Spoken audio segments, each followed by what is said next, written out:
يا أيها الذين آمنوا اتقوا الله حق تقاته ولا تموتن إلا وأنتم مسلمون يا أيها الناس اتقوا ربكم الذي خلقكم من نفس واحدة وخلق منها زوجها وبث منهما رجالا كثيرا ونساء واتقوا الله الذي تساءلون به والأرحام إن الله كان عليكم رقيبا يا أيها الذين آمنوا اتقوا الله وقولوا قولا سديدا يصلح لكم أعمالكم ويغفر لكم ذنوبكم ومن يطع الله ورسوله فقد فاز فوزا عظيما أما بعد.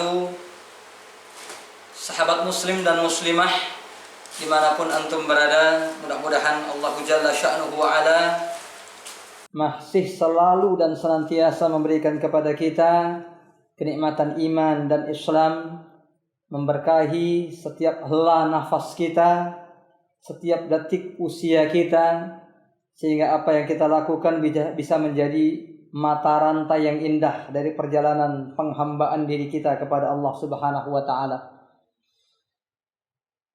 Sahabat muslim dan muslimah yang dimuliakan oleh Allah Subhanahu wa Ta'ala, adalah satu kenikmatan dan karunia yang besar ketika Allah Subhanahu wa Ta'ala masih memberikan kita kemampuan untuk bisa merefleksikan nilai-nilai kehambaan diri kita melalui aktivitas keseharian kita.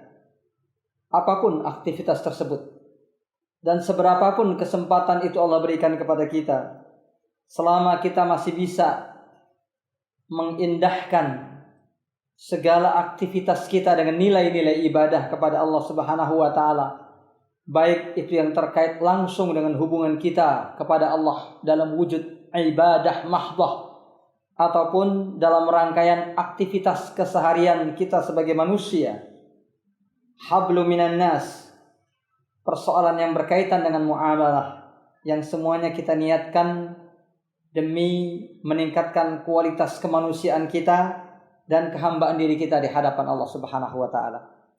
Pada pertemuan sore hari ini kita akan membaca, atau boleh kita katakan mempelajari secara sederhana satu risalah, satu kitab yang sangat fenomenal. Kitab dan risalahnya tidak tebal, biasa saja. Ini ditulis oleh seorang ilmuwan terkemuka, salah seorang murid dari Syekhul Islam Ibnu Taimiyah yang bernama Ibnul Qayyim Al-Jauziyah, yang telah menulis begitu banyak kitab-kitab yang seluruhnya memiliki manfaat-manfaat secara akidah dan fikih, mengandung muatan tafsir Al-Quran dan penjelasan syarah hadis-hadis Rasulullah SAW. Salah satunya adalah risalah yang ada di hadapan kita ini. Judulnya sederhana, teman-teman, hanya Ad-Da'u wad-Dawa, penyakit dan obatnya. Tapi kadang disebut juga dengan Al-Jawabul Kafi liman sa'ala 'anid dawa'is syafi. Ya, Al-Jawabul Kafi, sebuah jawaban tuntas untuk orang yang bertanya tentang obat yang betul-betul menyembuhkan dan lugas. Al-Jawabul Kafi liman sa'ala 'anid dawa'is syafi. Nah, risalah ini memiliki keunikan. Pada hakikatnya penyakit yang dimaksudkan di dalam risalah ini lebih mengenai penyakit-penyakit hati. Tetapi pembahasannya menyentuh juga beberapa persoalan yang terkait dengan penyakit-penyakit jasmani. Keunikan kitab ini atau risalah ini adalah karena risalah ini merupakan sebuah jawaban dari pertanyaan seseorang yang bertanya tentang kondisi seseorang yang sedang tertimpa oleh sebuah musibah. Ya, musibah, dia itu keranjingan melakukan kemaksiatan. Jadi kita akan bacakan asal muasal dari risalah ini ditulis. Risalah ini adalah sebuah jawaban. Sebuah jawaban dari satu pertanyaan yang akhirnya membuku, ya, menjadi sebuah buku yang sangat luar biasa sekali. Su'ila Syekhul Imamul 'Allamatul Mutqin Al-Hafidhun Naqid, Syekhul Islam Ibnul Qayyim Al-Jauziyah atau Syamsuddin Abu Abdullah Muhammad ibnu Syekh Taqiyuddin Abu Bakar Al-Ma'ruf yang dikenal dengan Ibnul Qayyim Al-Jauziyah. Semoga Allah Subhanahu wa taala selalu menambahkan kemuliaan bagi beliau. Zadallahu min fadlih. Beliau ditanya begini, "Ma taqulu sadatul ulama?" Wahai sidang para ulama, majelis para ulama, a'immatud-din, tokoh-tokoh agama yang kamu muliakan, radhiyallahu anhum ajma'in, ma taqulu, apa pendapat kalian fi rajulin ubtuliya bi baliyatin, tentang seorang laki-laki yang mengalami sebuah musibah besar dalam hidupnya. Alima annaha in istamarat bihi afsadat alaihi dunyahu wa akhiratah. Seandainya musibah ini terus berlangsung pada dirinya, niscaya dunia dan akhiratnya akan hancur. Wa qad ijtahada fi daf'iha, dia telah berupaya mengenyahkan musibah itu an nafsihi bi kulli tariq, dengan berbagai macam cara dari dirinya.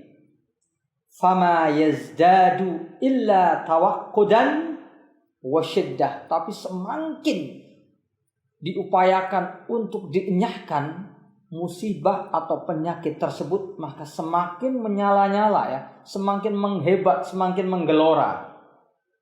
Famal hilah fi daf'iha, adakah kiranya cara yang tepat untuk bisa mengatasinya? Wa mat tariqu ila kashfiha, adakah metode yang tepat bagaimana cara kami bisa menghilangkannya?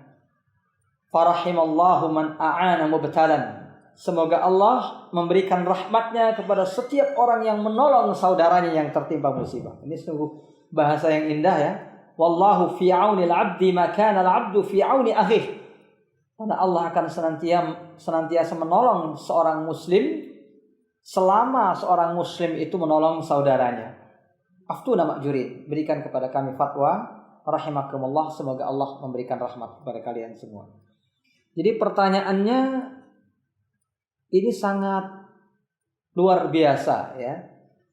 Sangat luar biasa karena disampaikan dengan bahasa yang begitu lugas, tapi sangat membekas ya di dalam perasaan orang yang betul-betul mengerti apa yang ditanyakan di dalam persoalan ini.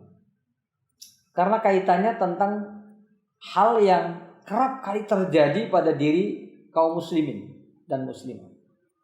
Kerap terjadi meskipun dalam level yang berbeda-beda.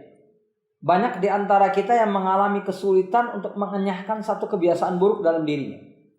Mungkin dia bisa meninggalkan banyak macam maksiat, tapi ada satu kemaksiatan yang paling sulit untuk dia enyahkan.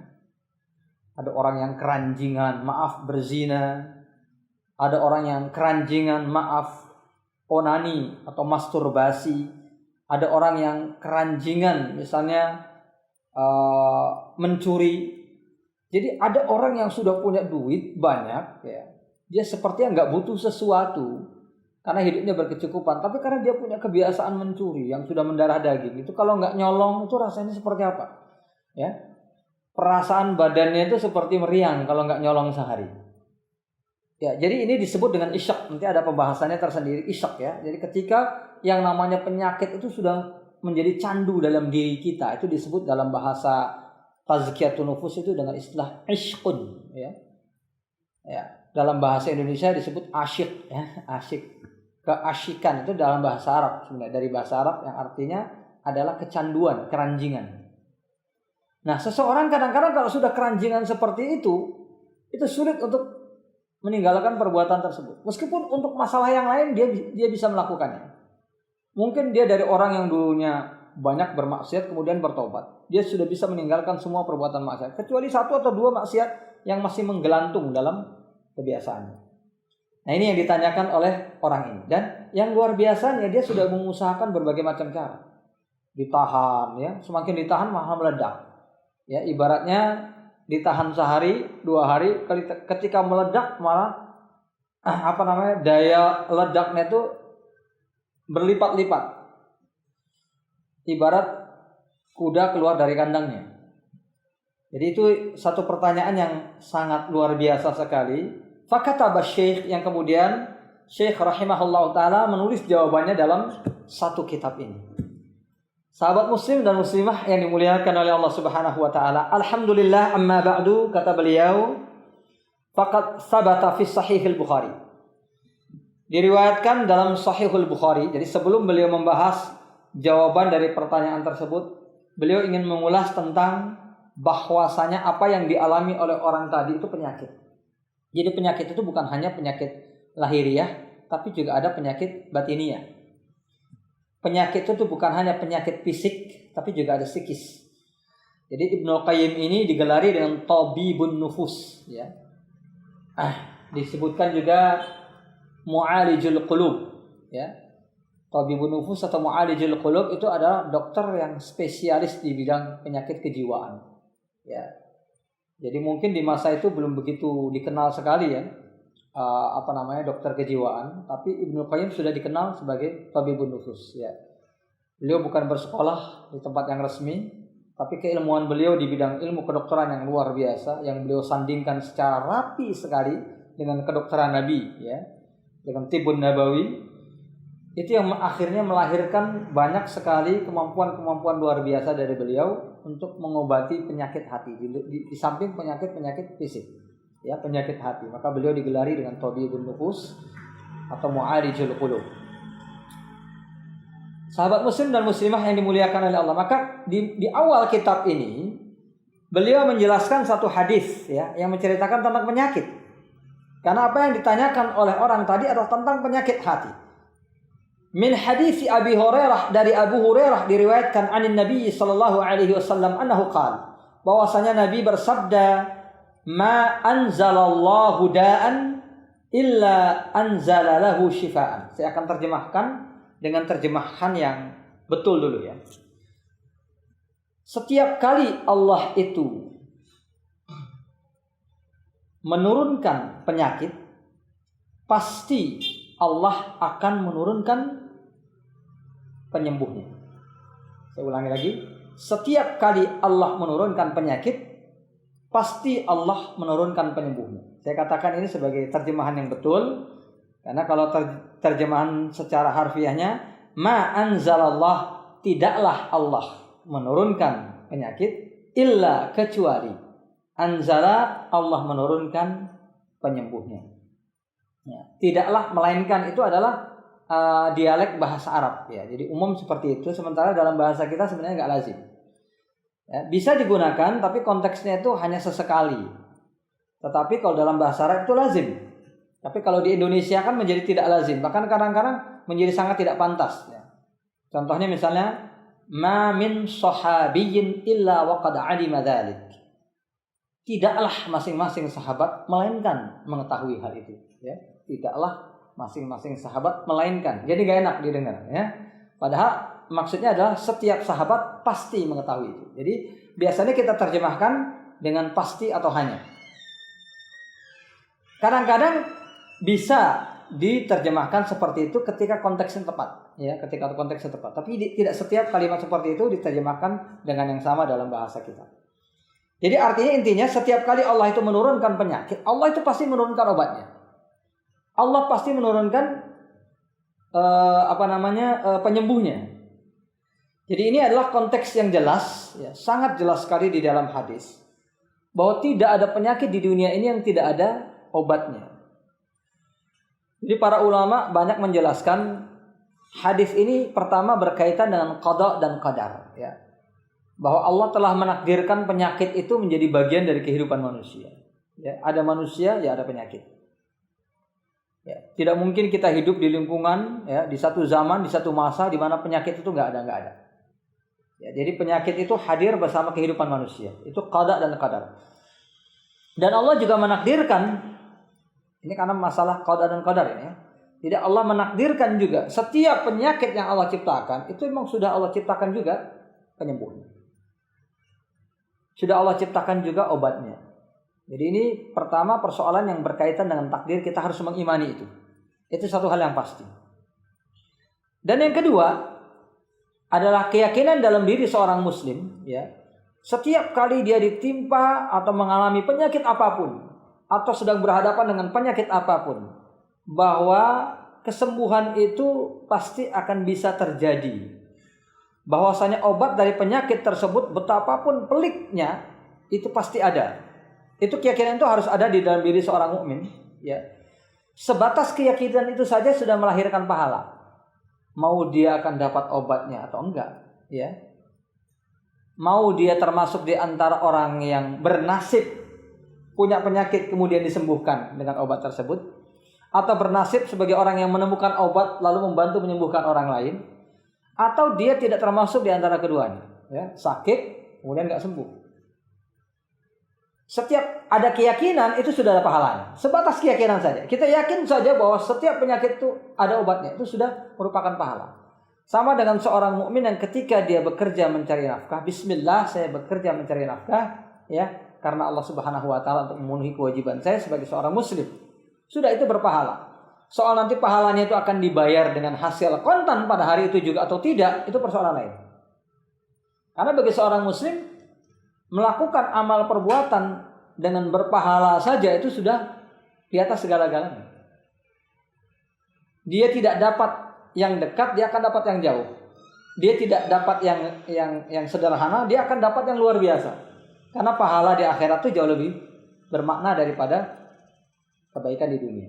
Jadi itu satu hal yang perlu ditanamkan dalam diri kita.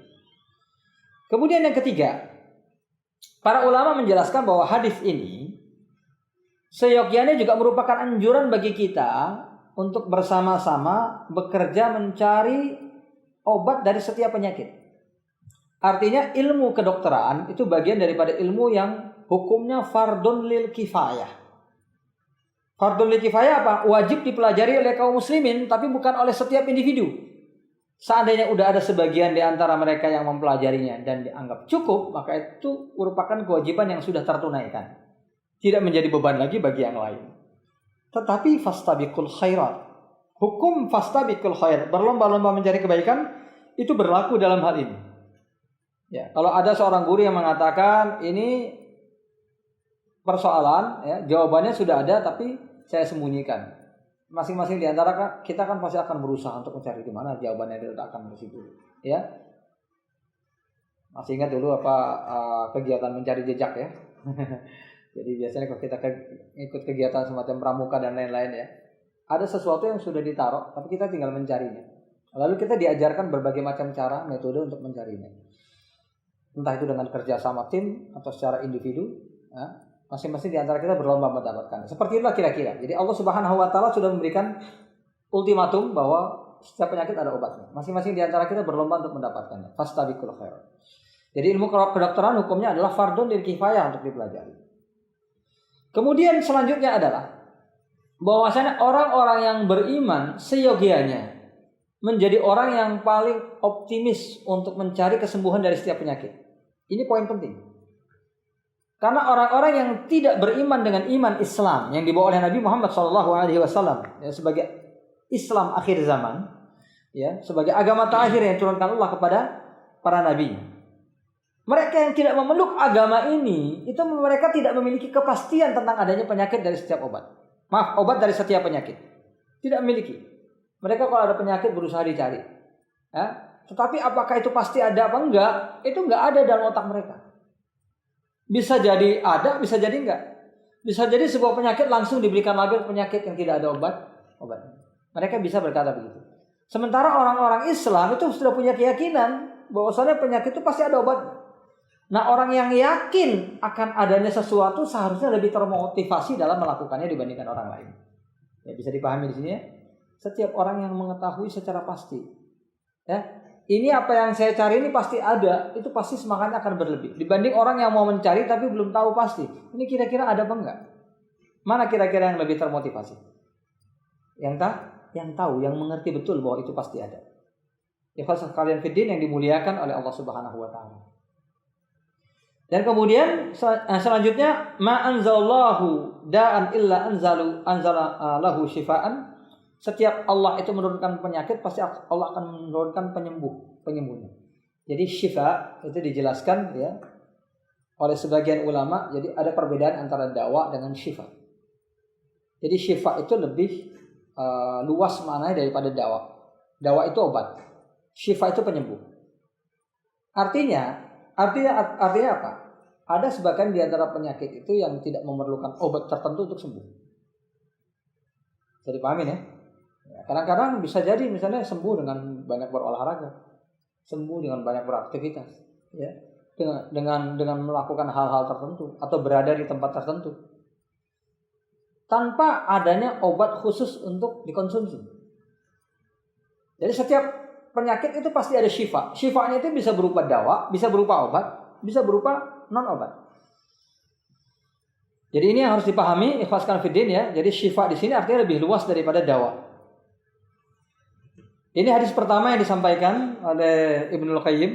Wa fi sahihi Muslim, sementara dalam sahih Muslim dari hadis Jabir bin Abdullah diriwayatkan bahwasanya Rasulullah sallallahu alaihi wasallam bersabda, "Likulli da'in dawa'un." Setiap penyakit itu pasti ada obatnya. Fa idza usiba dawa'ud da'a bara'a bi idznillah.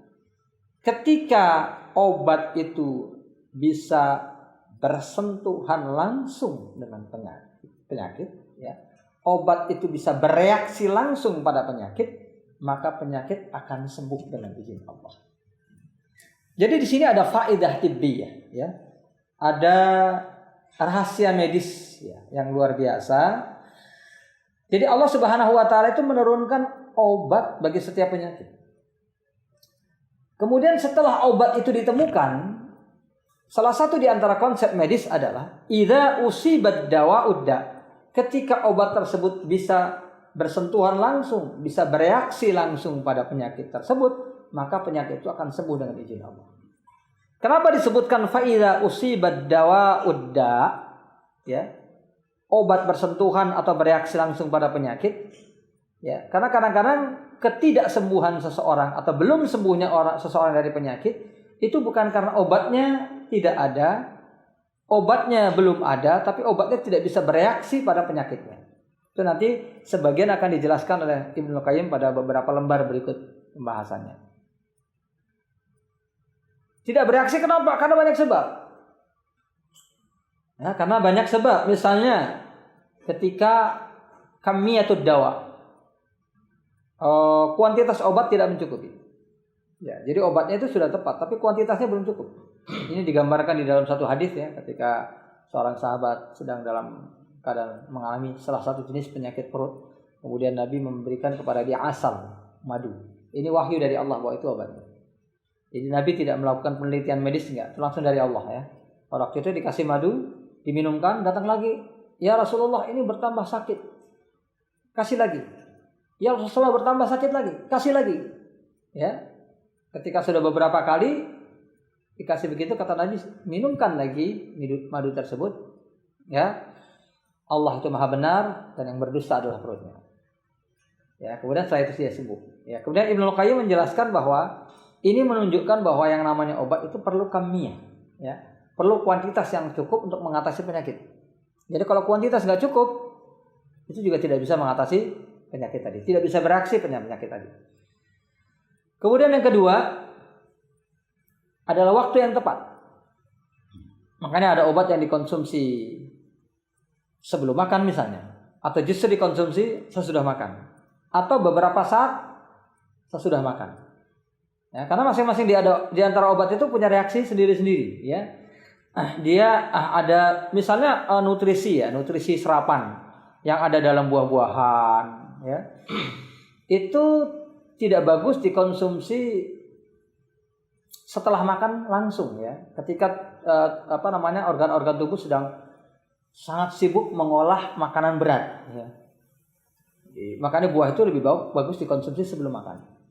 Ya, dengan catatan kondisi perut itu tidak memiliki penyakit ya yang berbahaya kalau mengkonsumsi buah-buahan tersebut. Kenapa? Karena vitamin yang ada dalam buah itu akan lebih mudah diserap oleh usus ya pada saat perut dalam keadaan kosong. Kalau mau sesudah makan diberikan jarak ya di atas 15 menit, kira-kira demikian sering dijelaskan oleh kalangan medis, di atas itu agar vitamin itu mudah diserap oleh tubuh. Ini sebagai contoh ya. Itu nutrisi. Maka demikian juga yang namanya obat gitu. Ada obat yang memerlukan kondisi perut dalam keadaan kosong. Terutama sekali obat-obatan yang untuk mengobati misalnya iltihabu al-am'a, radang usus misalnya. Mah misalnya. Itu lebih bagus dikonsumsi dalam keadaan perut kosong. Nah, ini contohnya. Nah, maka ketika obat itu dikonsumsi di waktu yang salah, entah itu sebelum makan, sesudah makan, bahkan bisa jadi pagi hari, bangun tidur atau sebelum tidur, maka dia tidak akan bereaksi sebagaimana adanya.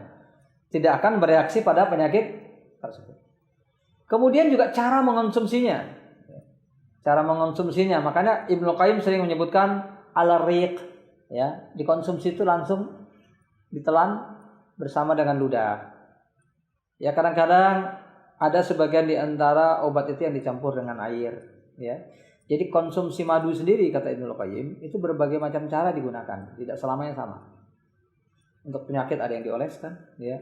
Ada yang dicampur dengan air, ada yang dimakan madunya begitu saja tanpa dicampur apapun. Kemudian ada yang madu itu adalah sebagai sebagai obat aktifnya.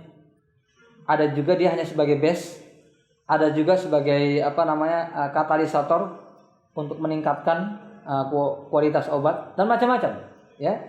Jadi madu itu kata Ibnu Qayyim, ketemu air jadi minuman, ketemu makanan jadi makanan, ya, ketemu obat jadi obat. Jadi dia bersama obat dia bisa menjadi katalisator, bisa menjadi obat aktif, bisa menjadi base saja.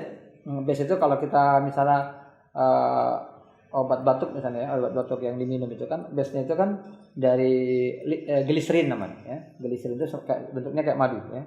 Jadi manis dia rasanya. Nah, kemudian baru ditampilkan obat-obat aktif di dalamnya. Base-nya itu adalah gliserin. Nah, dan madu bisa difungsikan juga seperti itu, sebagai base untuk obat-obatan. Jadi ikhwaskan fiddin, sahabat muslim dan muslimah yang dimuliakan oleh Allah Subhanahu wa taala. Itu soal bagaimana meminumnya. Dan kemudian juga kadang-kadang obat tidak bisa sampai karena adanya makanan-makanan lain yang mengganggu, ya. Makanan-makanan yang lain yang mengganggu. Jadi ada reaksi daripada obat itu menjadi lebur ketika masuknya itu bercampur dengan makanan lain yang tidak sesuai dengannya. Ya, jadi sebagian misalnya umumnya herbal yang dibuat dengan ekstrak itu bereaksi tidak baik dengan semua minuman yang diuretik, ya, minuman yang bisa memicu banyak buang air kecil seperti misalnya teh, ya. Nah, jadi makanya tidak dianjurkan meminum herbal yang diekstrak itu dengan menggunakan air teh, ya. Lebih baik diminum dengan air putih. Sebagian obat ada yang tidak bagus ketika bertemu dengan susu misalnya. Seperti itu. Jadi ada banyak sekali kemungkinan obat itu tidak bereaksi karena adanya campuran makanan atau minuman lain yang mengganggu proses obat itu untuk bereaksi dalam tubuh kita. Dan ada juga kemungkinan lain gitu. Makanya ketika suatu saat dulu saya agak intens, ya, menggunakan refleksologi untuk penyembuhan, ya. Saya dari kecil belajar refleksologi dari masih sangat kecil sekali. Dulu saya pernah mempraktekkan itu dalam waktu yang cukup lama. Nah, ketika saya ditanya apakah setiap penyakit ini bisa efektif, saya bilang enggak. Tidak semua penyakit bisa efektif. Kadang-kadang penyakit itu berat bisa efektif. Penyakit jantung, saya bilang iya. Penyakit liver, ya, penyakit yang dianggap berat gitu, ya, lebih efektif. Tapi untuk penyakit batuk masih lambat. Nah, karena batuk persoalannya adalah titiknya itu sangat sensitif sekali. Jadi harus sangat lembut. Jadi sangat sulit untuk mendapatkan reaksi yang tepat. Sementara musuhnya tuh batuk banyak, ya. Jadi orang yang minum obat apapun, secanggih apapun, kalau makan minum nggak dijaga, itu batuk itu akan susah sembuh. Ya. Jadi lebih baik nggak usah minum obat apapun, tapi makan minum dijaga. Itu minum yang putihan saja, ya. Hindari yang minyak-minyak dan sebagainya. Nggak usah minum obat, insya Allah cepat sembuh. Daripada minum obat yang manjur tapi makanan sembarangan. Itu saya sering sampaikan demikian. Nah, kedua saya bilang, kadang-kadang ada penyakit-penyakit yang dengan refleksologi memang udah nggak bisa lagi. Contohnya apa? Saraf, ya, yang menghubungkan antara bagian kaki saya refleksologi kan waktu itu lebih banyak di daerah kaki ya, dengan sistem meridian. Kadang-kadang dengan sistem titik juga ya di tangan. Kadang-kadang dengan metode lain, tapi yang paling banyak adalah dari kaki. Nah, apabila ada saraf-saraf tertentu yang menghubungkan antara jalur meridian di kaki dengan organ tubuhnya itu yang rusak mungkin karena kecelakaan, terlalu banyak minum obat, karena operasi dan lain-lain, itu refleksi udah nggak bisa berfungsi lagi. Biasanya ketika dia punya penyakit jantung misalnya, di bagian telapak kakinya yang meridian jantung dipegang itu sakit. Kalau nggak bereaksi sama sekali, itu berarti sudah ada penghalang. Kita nggak tahu secara pasti penghalangnya apa. Ya, bisa jadi kerusakan saraf. Nah, pada saat itu kita terpaksa menggunakan yang lain. Nah, begitu juga obat. Makanya Nabi mengajarkan kepada kita obat itu bermacam-macam kan. Ada yang dengan habbatus sauda misalnya. Nah, mengajarkan juga dengan metode bekam. Ya. Ada berbagai macam metode. Ya, jadi ada yang dengan obat yang diminum, ada yang bekam. Karena ada sebagian di antara penyakit bisa dengan bekam, tapi ada yang tidak. Ya. Ada yang ampuh dengan bekam, ada yang tidak. Tapi ampuhnya dengan obat yang lain. Jadi itu yang sering saya sampaikan kepada ikhwah, makanya disebutkan fa inna min amsari ma tadawaitum bihi al-hijamah. Di antara pengobatan yang terbaik, bukan pengobatan terbaik, tapi di antara pengobatan yang terbaik adalah hijamah. Tetapi bukan berarti setiap penyakit bisa diobati dengan hijamah. Kalau bisa diobati hanya dengan hijamah, berarti Nabi nggak ngajarkan yang lain kecuali hijamah saja.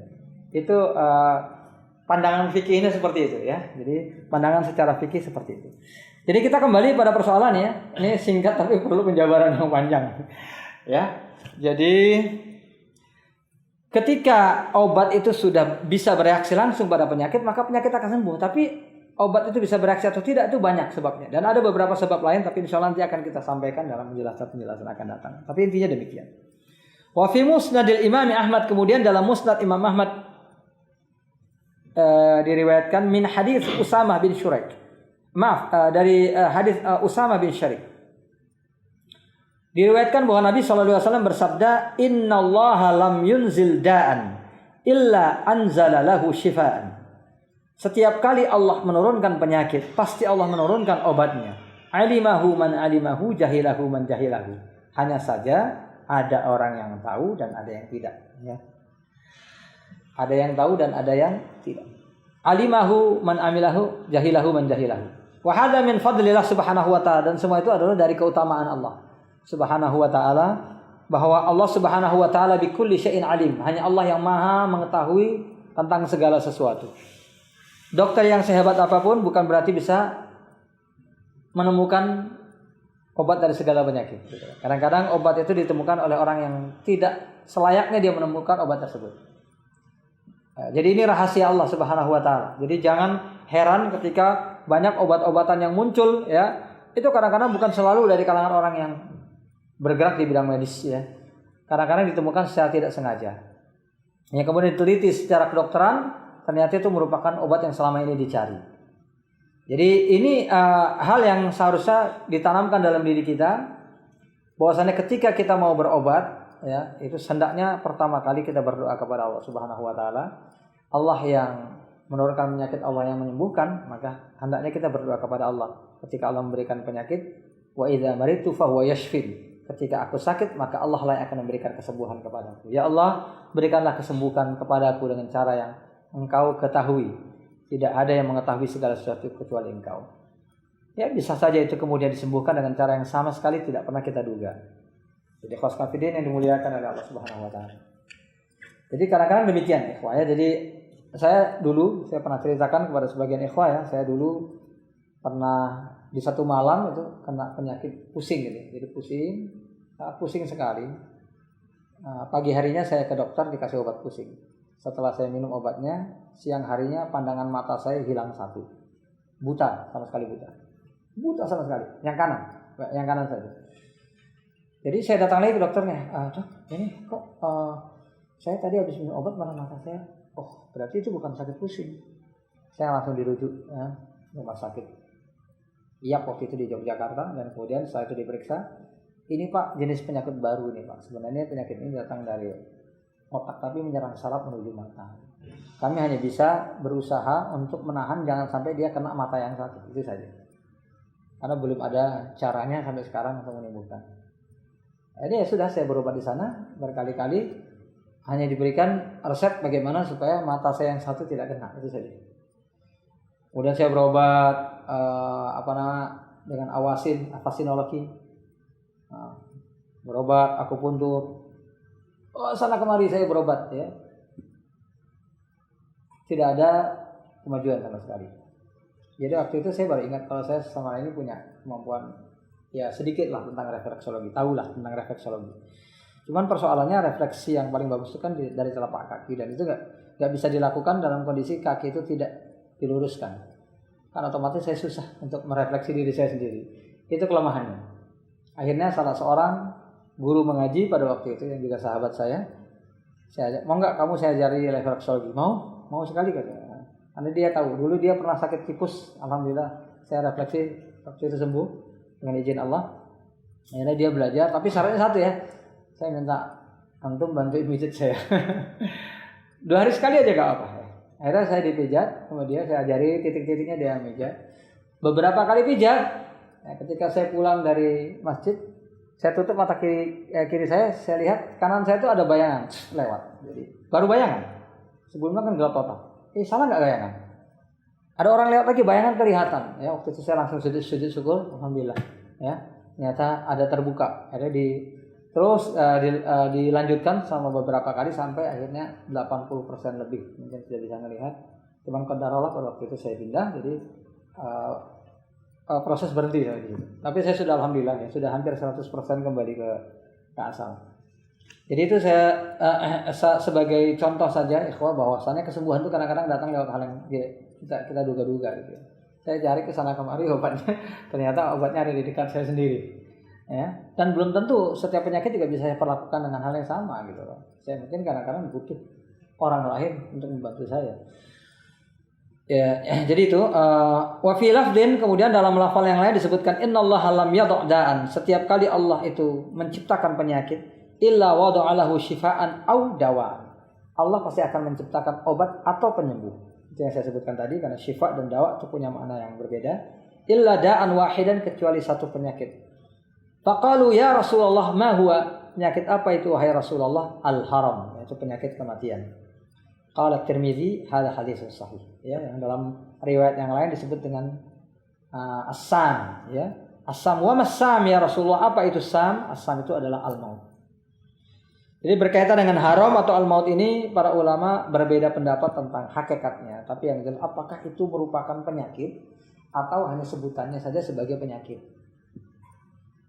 Kalau sebutannya saya sebagai penyakit, berarti sebenarnya semua penyakit ada obatnya. Ini tidak termasuk pengecualian, karena pengecualian ini di luar penyakit yang sesungguhnya. Ya, jadi yang dimaksud di sini adalah kematian yang sudah ditetapkan Allah, itu nggak ada obatnya, bukan penyakitnya tapi kematiannya. Sebagian di antara ulama mengatakan bahwa ini adalah penyakit, tapi penyakit yang memang Allah sisakan untuk menjadi jalan kematian dia. Jadi kalau Allah sudah tetapkan sebuah penyakit itu sebagai penyebab kematian dia, ya obat apapun nggak akan bisa menyembuhkan. Bukan dia nggak ada obatnya. Orang lain sakit itu sembuh, tapi dia nggak sembuh. Jadi bagi dia itu ada al-haram, bagi orang lain bukan. Ini menurut penafsiran sebagian ulama. Arti daripada al-haram, arti daripada as-sam.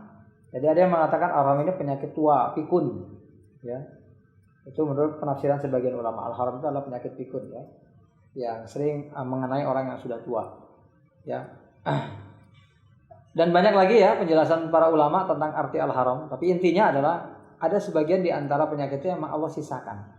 Ya, Allah sisakan itu bisa menjadi penyakit yang Allah bikin dia tetap melekat pada diri kita, meskipun penyakit itu ketika mengenai banyak orang bisa tersembuhkan dengan izin Allah, tapi ketika pada diri kita tidak.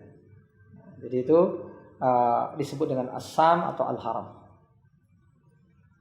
Wa hadza ya'ummu adwa al-qalbi war-ruh. Maka ketika kita berbicara tentang penyakit, ini baru mulai beliau masuk sedikit ya.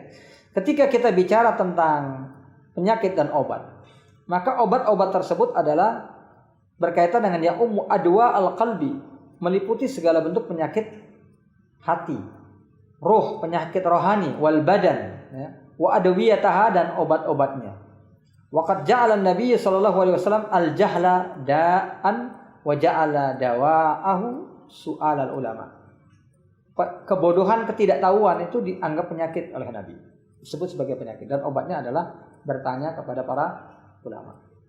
Jadi dalam kesempatan yang lain juga Ibnu Qayyim menyebutkan bahwa kadang-kadang orang itu tidak menyadari ada penyakit-penyakit dalam keseharian. Ini kan kalau kita berbicara tentang ada sebagian orang yang kalau sakit dia nggak mau berobat. Kemudian dengan anggapan bahwa kalau Allah menentukan sembuh ya pasti sembuh juga. Jadi nggak perlu berobat sama sekali. Ya, memang ada mazhab begitu yang dinukil ya dari sebagian sahabat seperti Abu Bakar, Sa'ad bin Abi Waqqas. Tapi para ulama mengatakan itu adalah kondisi khusus bagi mereka. Ya, itu level khusus yang bukan milik kita. Jadi Abu Bakar memang pada akhir hidupnya ketika mau didatangkan orang yang mau mengobati gak usah. Ya, biarkan saja aku menikmati apa yang telah Allah berikan kepada aku. Itu level tersendiri. Mereka ada Sa'ad bin Abi Waqqas itu kan doanya manggil. Ya, doanya mustajab. Tapi ketika beliau sakit menjelang wafatnya, beliau disuruh berdoa, beliau enggak mau. Aku sudah malu berdoa kepada Allah. Banyak aku mohon kepada Allah. Masa penyakit seperti ini aku juga harus berdoa lagi kepada Allah. Jadi itu manzilah ya, level khusus yang tidak bisa ditiru begitu saja ya. Tapi secara umum kita tidak dibenarkan untuk berleha-leha. Dalam artian membiarkan penyakit itu menggerogoti diri kita tanpa kita berusaha untuk menyembuhkannya. Karena itu adalah bab ikhtiar. Jadi orang yang mengatakan pokoknya kalau Allah berkehendak sembuh ya aku pasti sembuh. Gak mau berobat itu salah. Kenapa salah? Karena dia tidak tahu bahwa banyak di antara penyakit yang dia tidak sadari itu penyakit. Di antaranya apa? Lapar. Ya lapar itu penyakit. Orang nggak makan, kan orang ada orang penyakit itu karena kekurangan vitamin, gitu kan? Kekurangan gizi, kekurangan zat ini, kekurangan zat itu. Ya, makan lapar itu juga termasuk, ya kekurangan zat makanan ke dalam sehingga menimbulkan rasa tidak nyaman dan sakit di perut. Ya, jadi obat dari lapar itu apa? Ya makan. Obat dari haus itu apa? Minum. Ya.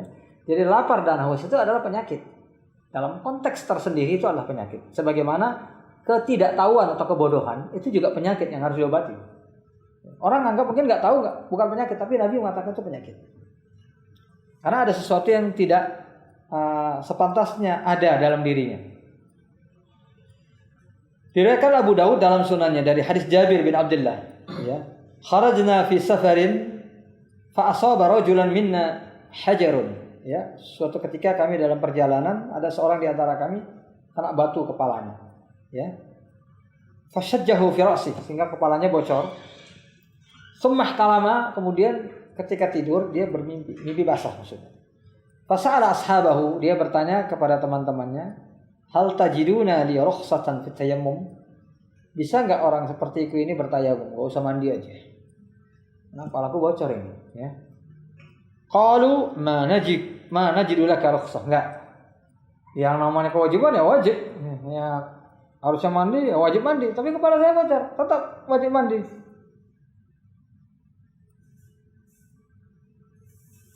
Mana najidu laka rukhsah. Wa anta taqdirul alma, kamu kan masih bisa menggunakan air katanya. Alasannya seperti itu. Faqtasala famata.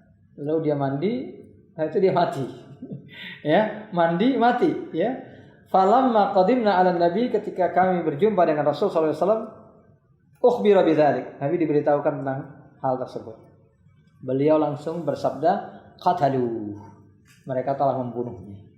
Jadi arti qatalu ini sabbabu ila mautihi. Mereka telah menyebabkan dia meninggal dunia. Qatalahumullah. Semoga Allah membunuh mereka. Ini adalah ungkapan yang artinya la'anahumullah. Ya, karena qatala itu artinya bisa laknat. Semoga Allah menjauhkan mereka dari rahmat Allah. Itu secara makna bahasa. Qutilal insanu ma akfara. Dalam ayat kan ada qutilal insan artinya lu'ina, dilaknat manusia itu. Alangkah kufurnya dia. Lu'inal insan.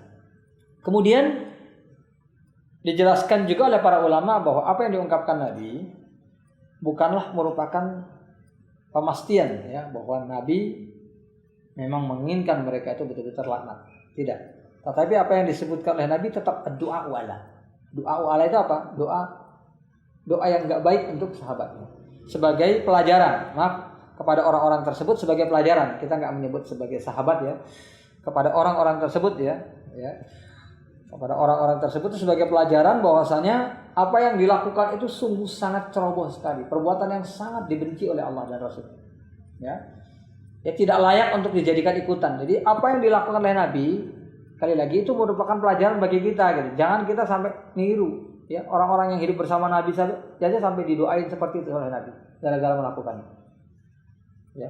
Apa itu? Membiarkan kebodohan menyebabkan kematian orang lain. Ini bahaya sekali, sangat bahaya. Ala sa'alu idza lam ya'lamu. Kenapa mereka enggak bertanya kalau mereka enggak tahu? Fa innama syifa'ul 'ayyi as-su'al. Sesungguhnya obat dari penyakit ketidaktahuan itu adalah bertanya. Jadi kebodohan, ketidaktahuan itu adalah penyakit. Obatnya bertanya. Kenapa mereka enggak tanya? Innama kana yakfihi ayatayammam. Sesungguhnya dia hanya perlu bertayamum saja. Ya. Tayamum itu kan cuma tangan dengan wajah saja kan. Sesungguhnya dia cukup bertayamum saja wa ya'sir au ya'sib ala jurhihi bi khirqah. Kemudian bagian yang luka itu ditutupi dengan kain, perban dan sejenisnya. Summa yamsahu 'alaiha, lalu diusapkan air di bagian luarnya saja. Baru kemudian sisanya bisa diguyur dengan air badannya, tidak mengenai bagian lukanya tadi. Wayak silu sa'ira jasadi. Jadi intinya apa? Intinya adalah kita nggak bicara tentang tayamum ya. Nah, karena ini pembahasan fikih tersendiri lagi. Tapi yang kita hendak bahas di sini adalah bahwasanya Nabi menyebut ketidaktahuan itu sebagai penyakit. Sehingga yang namanya penyakit sekali lagi bukan hanya penyakit jasmani, tapi juga penyakit rohani. Dan kemudian juga penyakit itu jenisnya bukan hanya persoalan yang berkaitan dengan penyakit yang menyusahkan hati. Menyusahkan, kita merasa susah dengan itu. Ya, kalau penyakit hati kan banyak yang seperti itu, seperti penyakit depresi, psikosomatik, ya. Tuh, penyakit psikosomatik itu yang jadi apa namanya? Karena bayangan takut berlebihan, akhirnya dia menimbulkan ketakutan berlebihan, ya, ketakutan paranoid terhadap suatu sehingga menimbulkan halusinasi gitu ya. Itu psikosomatik. Skizofrenia itu orang yang memiliki kepribadian ganda. Ya, kadang-kadang kalau datang sakitnya tiba-tiba jadi pemarah sekali, tapi kalau enggak jadi baik sekali gitu ya. Nah, itu penyakit-penyakit yang boleh katakan kan menyusahkan kan, menyusahkan hati kan. Nah, orang yang terkena itu susah, begitu. Orang yang depresi itu kan susah. Tapi ada juga yang tidak menyusahkan bagi orang tersebut. Orang tersebut merasa tidak disusahkan. Seperti diantaranya penyakit tidak tahu di sini, penyakit bodoh. Kadang-kadang orang nyaman dengan kebodohan. Ya. Dan ini bahaya sekali. Kalau kebodohan itu sampai menyebabkan kematian orang lain. Ya, termasuk di masa sekarang ini, ya, masa terjadinya wabah. Kita perlu bimbingan para ulama, ya, tentang apa itu wabah dan bagaimana Islam itu memandang dan mengantisipasinya. Jadi perlu bimbingan para ulama. Jangan kita menggunakan ketidaktahuan kita untuk bertindak ceroboh yang akhirnya bukan hanya membahayakan diri kita, kadang juga membahayakan orang lain. Jadi itu termasuk penyakit ya, jadi dipelihara. Dan orang yang sudah kena penyakit bodoh ini beda dengan penyakit-penyakit kejiwaan lain saya bilang tadi ya, yang kadang-kadang menimbulkan kesusahan dalam diri. Orang yang bodoh yang tidak tahu ini kadang-kadang nyaman dia. Tidak tahu tapi merasa tahu, atau tidak tahu tapi merasa nyaman dengan ketidaktahuannya. Jadi orang itu hanya bersandar Allah Maha mengetahui, ya. Seperti adanya penyakit wabak segala macam. Kalau Allah kenakan ya kena, kalau enggak ya enggak, gitu ya. Padahal sudah ada aturannya di dalam Islam bagaimana mengantisipasinya. Waqad akhbar Allah Subhanahu wa taala 'anil Qur'an annahu syifa. Allah juga menyebutkan bahwa Al-Qur'an itu adalah penyembuh. Walau ja'alnahu Qur'anan a'jamiyyan laqalu laula fussilat ayatuhu. A'jamiyyun wa 'arabiyyun qul huwa lil ladzina amanu hudaw wa shifaa. Kalau kami jadikan Al-Qur'an itu dalam bahasa ajam, mereka akan berkata, bagaimana seandainya ayat itu dijelaskan secara rinci? A'jamiyun wa arabiyyun, apakah itu bahasa ajam atau bahasa Arab?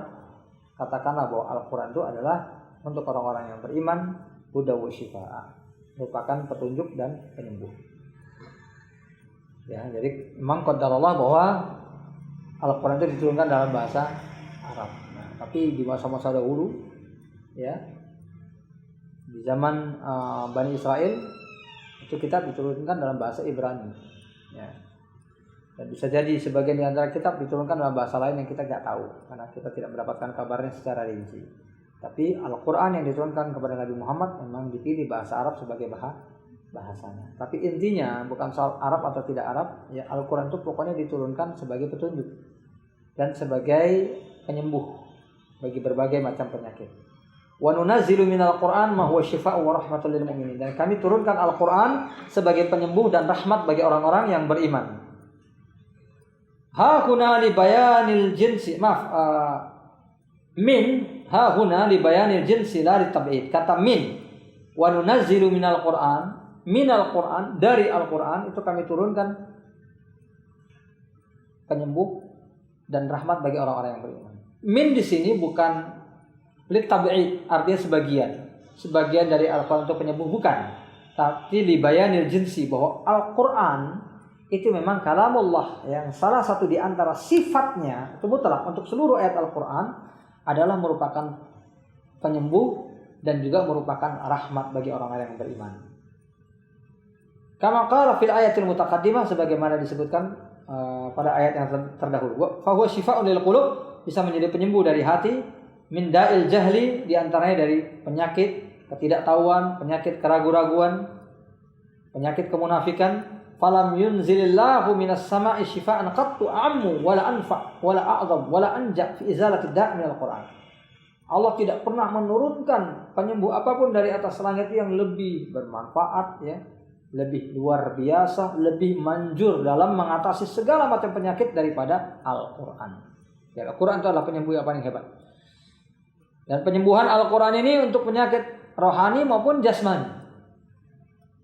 Penyembuhan itu melalui berbagai macam sebab. Nanti di kali yang lain, di dalam kitab yang lain, Ibnu Qayyim juga menjelaskan bagaimana fungsi Al-Quran mengobati itu bermacam-macam. Ada yang mengobatinya itu dalam bentuk ruqyah. Nanti disebutkan di sini contohnya, ya. Digunakan sebagai ruqyah syar'iyah. Nah, ruqyah itu bisa digunakan untuk penyakit lahiriah maupun batiniah. Bukan hanya untuk mengusir jin, ya, yang namanya ruqyah, tapi juga untuk mengobati penyakit, bahkan penyakit jasmani. Tapi juga diantaranya dengan membacanya, bukan sebagai ruqyah, tapi membacanya dengan menyembuhkan penyakit yang ada di dalam hati sehingga bereaksi menyembuhkan penyakit secara fisik. Itu dijelaskan oleh Ibnu Qayyim secara panjang lebar dan luar biasa sekali penjelasan beliau. Jadi beliau menjelaskan bahwasanya di dalam tubuh manusia Allah juga telah menciptakan banyak hal yang bisa menyembuhkan penyakit. Kan kita tahu dalam tubuh kita itu ada sel-sel anti kanker, ya. Itu yang bisa diproduksi oleh tubuh kita. Ada uric acid namanya yang Allah ciptakan itu untuk melenturkan pembuluh darah.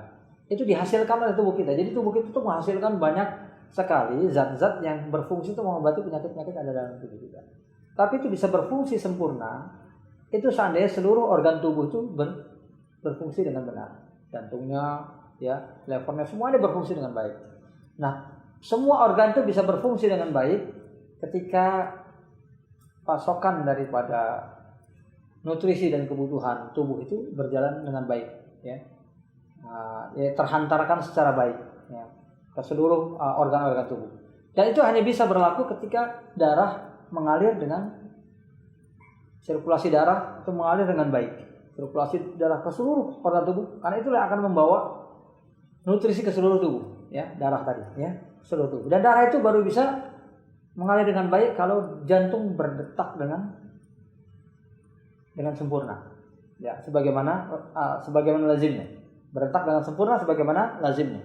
Dan jantung berdetak dengan sempurna itu kalau jiwa dalam keadaan tenang. Ala bi dzikrillah tatmainnul qulub, sementara jiwa menjadi tenang dengan berzikir kepada Allah.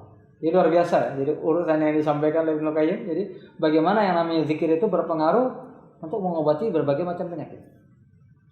Makanya kalangan medis juga sering menyebutkan bahwa penyakit itu sebagian besar tersembuhkan oleh faktor kejiwaan. Ya, oleh faktor kejiwaan, oleh keyakinan, ada faktor kejiwaan, sehingga ada obat-obatan di kalangan medis yang disebut placebo, ya. Placebo itu ya kadang-kadang diberikan kepada pasien yang tidak ada apa-apanya, cuma netral saja. Cuma untuk memberikan suntikan motivasi. Ya. Nah, mungkin di antara kita yang kecil ada yang punya kebiasaan dulu ya, kalau yang sakit gitu ya, minta dibawa ke dokter, itu dibawa ke dokter, di tengah jalannya udah sembuh gitu ya. Nah, ada anak yang kalau sakit, ini cerita teman saya yang dokter gitu. Jadi anaknya itu kalau dibawa ke dokter yang lain itu sembuh. Kalau diobatin sama dia nggak sembuh. Padahal obatnya sama. Nah, dia ternyata dia lebih termotivasi, ya, lebih yakin dengan selain bapaknya daripada dengan bapaknya sendiri.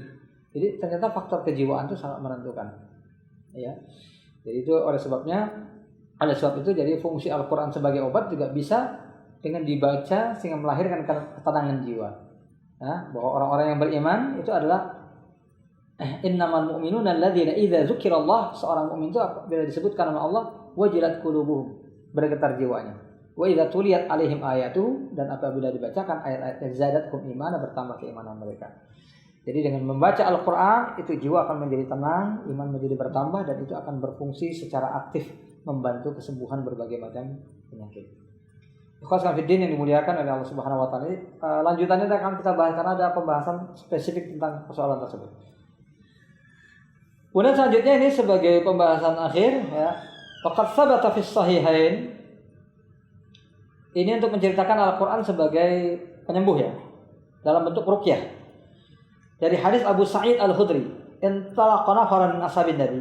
Sebagian di antara sahabat Nabi suatu saat sedang berjalan fi safaruha, dalam salah satu perjalanan mereka, hatta nazalu ala hayyin min ahya'il Arab.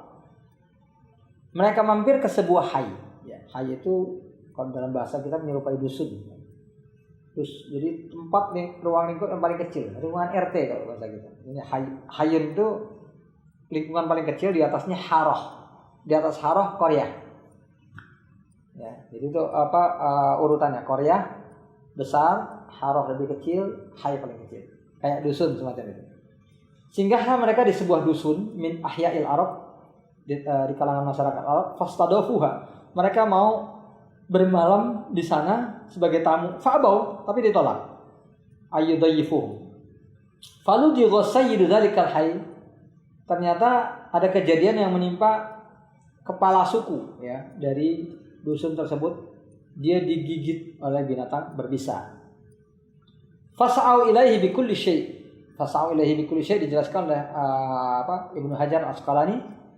Mereka mengupayakan berbagai macam cara yang sudah mereka kenal sebagai cara mengobati kalau orang digigit oleh binatang berbisa. Dan biasanya mereka selalu bisa melakukannya. Kali ini nggak berhasil.